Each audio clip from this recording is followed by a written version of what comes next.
গীতায় স্পষ্ট লেখা আছে, জীবনে যারা প্রথমে কষ্ট ভোগ করে পরবর্তীতে তারাই অবশ্যই সুখ দর্শন করে, কিন্তু যারা অন্যদের কষ্ট দেয়, অপর সাথে বিশ্বাসঘাতকতা করে, তারা কখনোই সুখী হতে পারে না।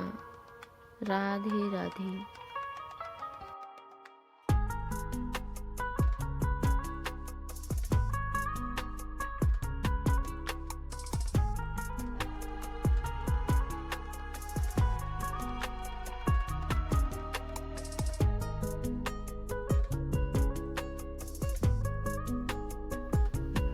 ভগবান শ্রীকৃষ্ণ বলেছেন, কাউকে ঠকিয়ে এটা ভেবো না যে সে বোকা,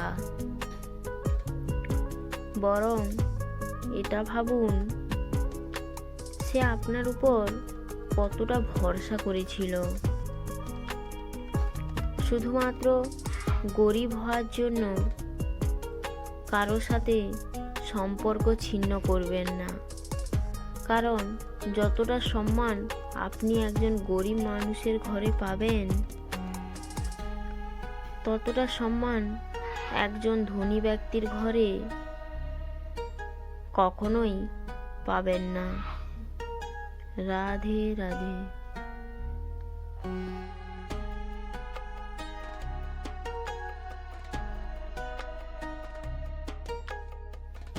ঈশ্বরের আশীর্বাদে প্রতিটি জিনিস নিয়েই সুখে থেকো,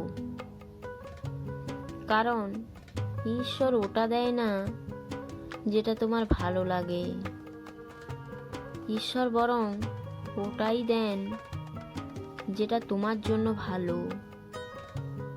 রাধে রাধে।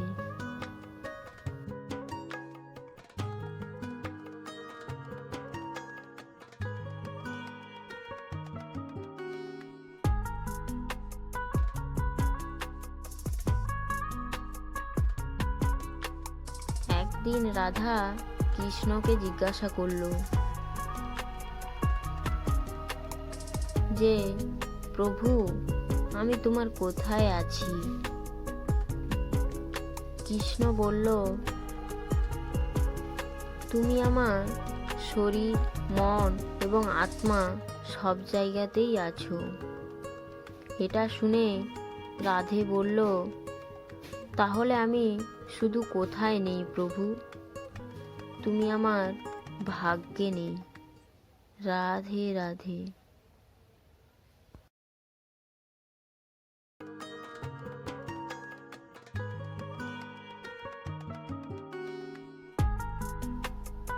ভগবান শ্রীকৃষ্ণ বলেছেন, জীবনে কোনো কিছুই চিরস্থায়ী নয়, তাই নিজেকে কখনো বেশি চাপ দিও না।